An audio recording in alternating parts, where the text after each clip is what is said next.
Hi, my name is Carson Hattinger, and my Math 171 project is on Dr. Bernard A. Kradke.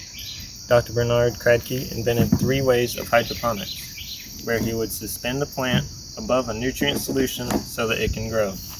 Now, the nutrient solution that I have chosen is the Master Blend formula, and it consists of tomato and vegetable formula and magnesium sulfate and calcium nitrate. For a 5-gallon bucket, that is 2 scoops of tomato and vegetable formula plus 1.5 scoops of magnesium sulfate, and you want to make sure that those two do not completely dissolve before you add the 2 scoops of calcium nitrate. Now that's for a 5-gallon bucket. But today we're going to be working on a 55-gallon drum. So I times it by 11, got 55 gallons, so therefore I times everything else by 11 and got 22 scoops of tomato and vegetable formula and 16.5 scoops of magnesium sulfate and 22 scoops of calcium nitrate. Now we actually have a cucumber plant growing in this formula right now. It's been growing for about 2.5 months, and 3 months is pretty much where it starts to die out, so it's starting to die out here, but we still have some cucumbers growing off of it. So thanks for watching my Math 171 project.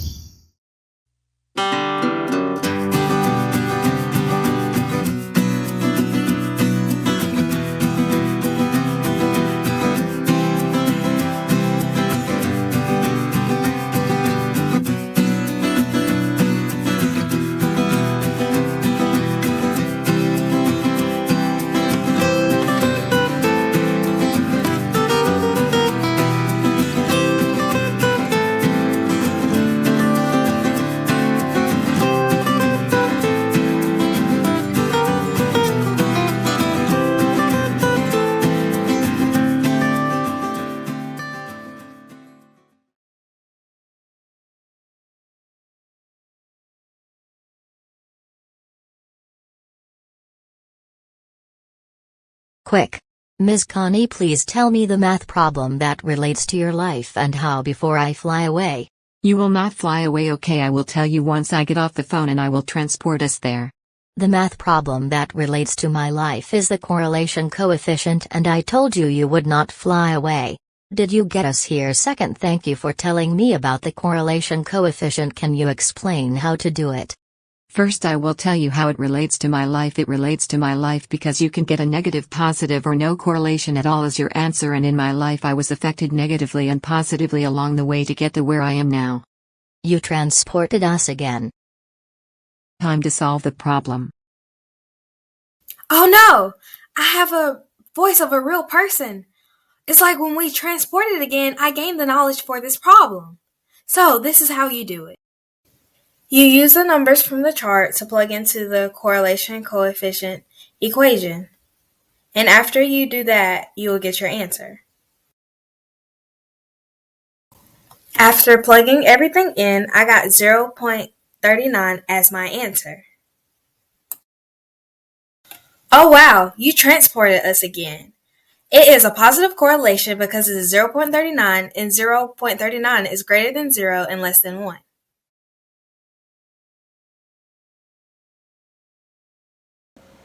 Hello, my name is Mackenzie Hodder. Today I'll be showing you Gaskell's law of gravity with mass distributes. Over here you see we have an example picture of a planet with m being mass and r being the radius of the planet. And over here we have the height or distance of a satellite from that planet, which is our gravity force. Now to figure out our gravity force, we are going to use its formula. Gravity force times dA is equal to negative 4 pi gm. So using his formula, we will bring down g, for that is what we're trying to figure out. And dm happens to be r plus h squared. So bringing over 4 pi times r plus h squared is equivalent to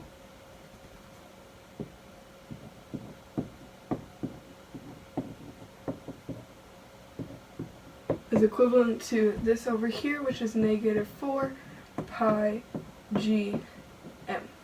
Now, if you look at either side of the equation, you see that we have 4 pi. 1 happens to be negative, which means that we can cancel that out, leaving us with G equals GM, negative GM, over R plus H squared.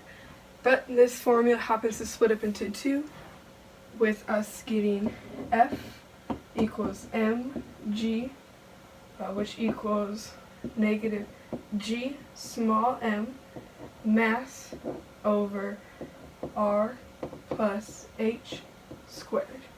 Now, to figure out the gravitational pull or force depends all on your radius and height. Now, if your radius happens to be, or if your height happens to be very, very small, almost to 0, then your radius will be what you're left with, and your h will cancel out, leaving you with g equals negative gm over r squared, or f equals mg equals negative m, or gmm over r squared. Now, if your height happens to be very large and a very big value, then your r will become pretty much irrelevant, which will leave you with g equals negative gm over h squared, and f equals mg equals negative gmm over h squared. That is how you figure out the gravity with mass distributes. Of course, with numbers, you can figure out completely what this is. Thank you. Have a nice day. Hi, my name is Nathan Cloninger. This is my Math and People project. This is Leonard Euler. He was a mathematician born in 1707. He was born in Basel, Switzerland. He often wore a towel on his head for reasons I do not know. What equation we're talking about today is the Euler identity. E to the I times pi, as is known today. However, in his time, pi was actually used to denotate the fraction of a circumference of a circle. So, in our modern time, it would be more likely just to say e to the I times theta. And this also is not the entire identity. This is part of it, in a way of saying e to the I of theta is equal to the cosine of theta added to I times the sine of theta.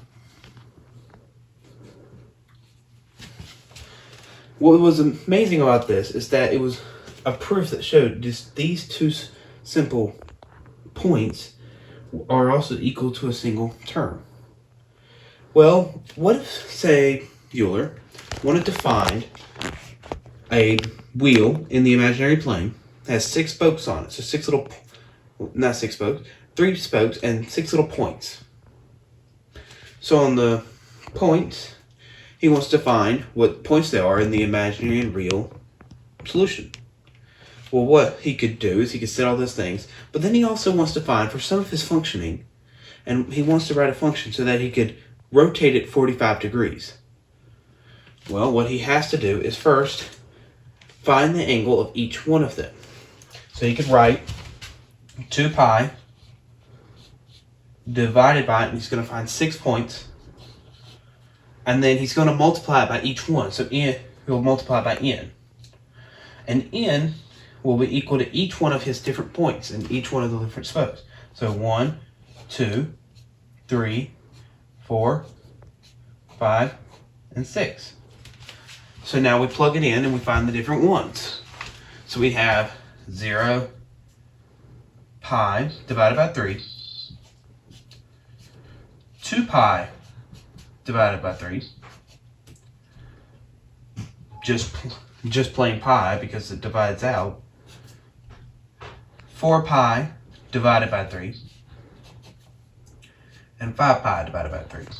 If it was 6 pi, it would go back to, which we don't need to know. Either way, it would go back to 0. Now what he needs to know is he needs to add the 45 degrees. So what he does is he adds the 45 degrees, and then he puts each one. So we have 1 divided by 4 pi, 7 divided by 12 pi,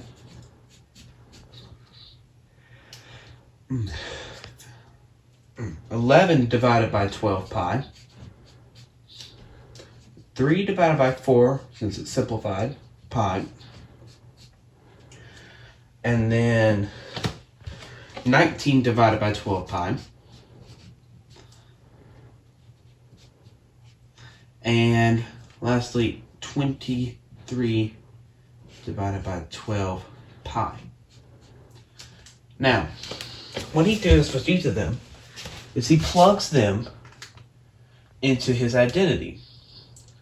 Now what he'll do is he'll plug each one. Each of them comes out approximately to 0.707 plus, and this is the real part of it, and this is the imaginary part, 0.707 pi.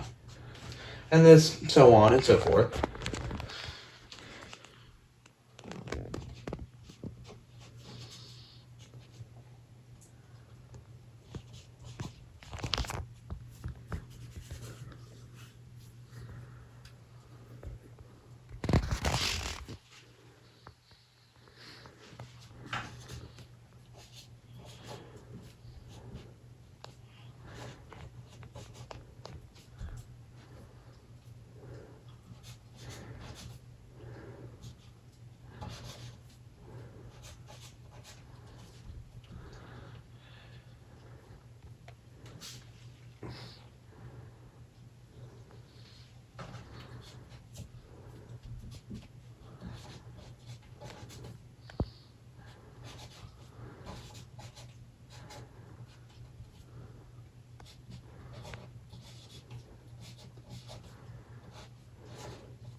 With each one of these points, he can plug back into his function to understand the different things that he wants to find. And one thing about his identity he found, and we commonly look at this today, and just a little note, is that e, an irrational number that is used in the base of logarithmics, to an imaginary number, the amount of times it's multiplied, and then times another irrational and transcendent. So there's no way of writing it down with algebraic numbers, normal algebraic numbers, is equal to a simple number, -1. Because if you rotate around 1 pi, which is half a full circle, then you would get to the other side of the real line and you would get to -1. And this is how Euler, in coming up with his amazing mathematical skills, would use this in his days to find different functions and equations he would need to know.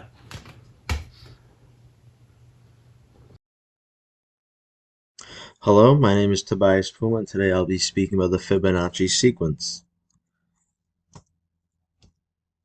The Fibonacci sequence was popularized and made mainstream by Leonardo Bernacchi, known as Fibonacci. He was an Italian mathematician that lived around the Middle Ages. He is widely known for popularizing the Hindu-Arabic numeric system into the Western world and Europe, and he is responsible for introducing the Fibonacci sequence and Fibonacci numbers to the Western world. The sequence originated in India and Asia. It was first created to predict the growth of rabbit populations. Today, it's still commonly found in the regular math equations showing up randomly. It's very common, actually, for it to come up, and nobody really knows why. It's described as a number.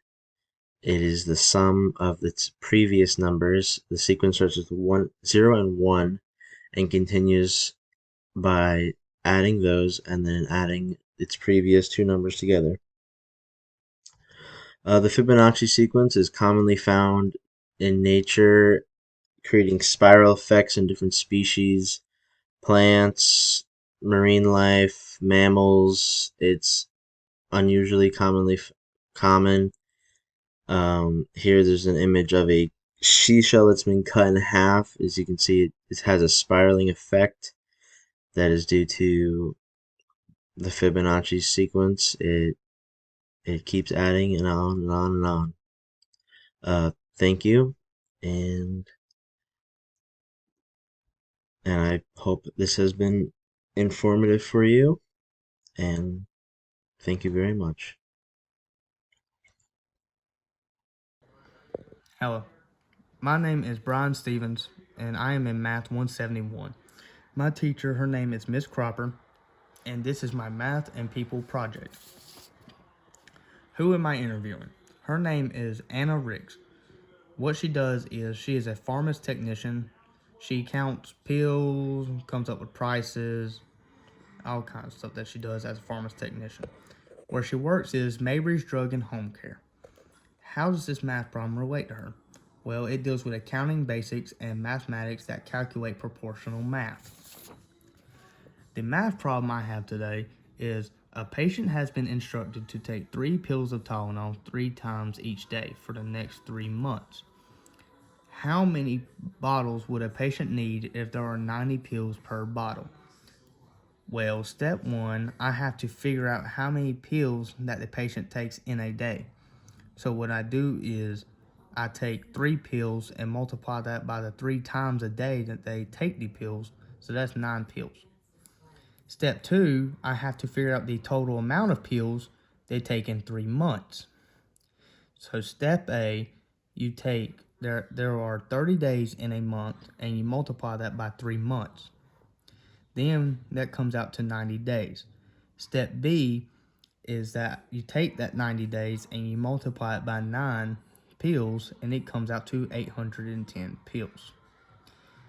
And then in step 3, I have to figure out how many bottles of pills the patient will need to buy if each bottle has 90 pills. So you would take 810 pills over 1, multiply that by 1 over 20x, and you would come out to 810 over 20. That would come out to 20x over 20, which would equal out to 9 bottles that the patient would need to buy.